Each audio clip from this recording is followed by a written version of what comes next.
जय गुरु जी। संगत जी, वीडियो को लाइक कीजिए, चैनल को सब्सक्राइब कीजिए और बेल आइकन को प्रेस कीजिए ताकि आपको लेटेस्ट वीडियो की जानकारी टाइम से मिल सके। गुरु जी की श्री चरणों में कोटि कोटि प्रणाम। गुरु जी की प्यारी संगत को जय गुरु जी। संगत जी, सत्संग को शुरू करने से पहले गुरु जी का मंत्र जाप कर लेते हैं। ओम नमः शिवाय। शिव जी सदा सहाय। ओम नमः शिवाय। गुरु जी सदा सहाय। मैं बचपन से सुनता आया था कि जीवन में एक गुरु का होना बहुत आवश्यक है, और यह मुझे हमेशा सोचने पर मजबूर कर देता, मेरा गुरु कैसा होगा, मैं उन्हें पहचानूंगा कैसे। मुझे इन सवालों का जवाब गुरुजी के यहाँ पहुंचकर मिला। मेरे प्रतिपालक डॉक्टर डावर, जिनके अधीन मैं डॉक्टरेट कर रहा था और जिनके साथ में काम कर चुका था, मुझे गुरुजी के पास लेकर गए। वह मुझे और मेरे दो सहकर्मियों को जुलाई 2007 में छोटे मंदिर ले गए। मेरे पहले दर्शन बहुत सुहावने थे। मैंने शब्द के साथ चाय प्रसाद और लंगर का आनंद उठाया। मुझे बाद में इस बात का एहसास हुआ कि वे गुरुजी थे, हमारे तारक, जिन्होंने हमें अपने पास बुलाया था, हमें वो खुशियां प्रदान करने के लिए जिनकी हमें इतनी चाह थी। निधि, एक सॉफ्टवेयर प्रोफेशनल, के साथ मेरी शादी को 4 साल हुए थे, पर हमें कोई संतान नहीं थी। शादी के 1 साल बाद हमने चिकित्सकों की सलाह ली थी। 2005 में हमें पता चला कि निधि को एंडोमेट्रियोसिस थी और फिर उसका ऑपरेशन हुआ, पर उससे कोई लाभ नहीं हुआ। अल्ट्रासाउंड से पता चला कि उसे ये परेशानी दोबारा हो गई थी। ये हमारी परीक्षा की शुरुआत थी। चिकित्सकों को शंका थी कि मेरी पत्नी को बहुत परेशानियां थीं और मेरी पत्नी को असंख्य परीक्षण झेलने पड़े। उसे भारी मात्रा में दवाइयां दी गई और उसे गॉल ब्लैडर में 5 mm की पथरी हो गई। हमने बहुत सारे वैकल्पिक उपचार भी किए, जैसे आयुर्वेद और होम्योपैथी, पर कोई लाभ नहीं हुआ। अंत में ऑपरेशन के 2 साल बाद 2007 में चिकित्सकों ने हमें कहा कि इन विट्रो फर्टिलाइजेशन IVF ही एक विकल्प था। ये वो साल था जब हमें गुरुजी के दर्शन हुए थे। मैं और मेरी पत्नी नवंबर 2007 में पहली बार एम्पायर स्टेट साथ गए। IVF का दौर शुरू करने से ठीक पहले हमारी इस समस्या के बारे में किसी को भी पता नहीं था। मैंने एम्पायर स्टेट जाकर प्रार्थना की कि परिणाम सकारात्मक आए, पर दिसंबर में जब IVF का एक दौर खत्म हुआ तो परिणाम नकारात्मक आया।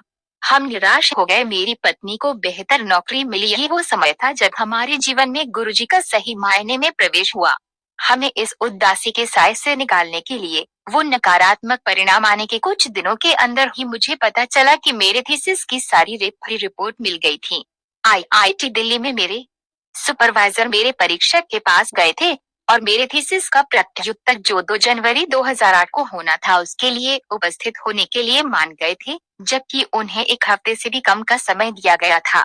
इसके बाद से हम गुरुजी के दर्शन के लिए हर रविवार छोटे मंदिर जाने लगे। गुरुजी के आशीर्वाद का पहला संकेत और हमने अपने जीवन में सकारात्मक बदलाव मार्च 2008 में देखे। अपने बॉस के द्वेष, काम का खराब वातावरण और प्रलोभन के अभाव के कारण से मेरी पत्नी अपनी नौकरी में खुश नहीं थी। हमारे निजी जीवन में समस्याओं के कारण से मेरे बार बार दबाव डालने पर भी और अपने काम में बहुत निपुण होने पर भी वह दूसरी नौकरी के लिए कोशिश नहीं कर रही थी। अंत में फरवरी 2008 के अंत में उसने एक नौकरी के लिए कोशिश की और 10 दिन के अत्यंत दुखदायी इंतजार से बाद उसे वह नौकरी मिल गई। 15 अप्रैल 2008 को उसने एक वित्त संबंधी कंपनी के लिए काम करना शुरू किया। यद्यपि वो बहुत अनिश्चित थी, हालात कुछ ऐसे और इतनी तेज गति से हुए कि उसने ये निर्णय ले ही लिया। गुरुजी ने उसके लिए जो जगह चुनी वह उसे पसंद आई। अब उसे कोई परेशानी नहीं थी। वहाँ के काम का वातावरण तनाव मुक्त था और उसका वेतन दोगुना हो गया।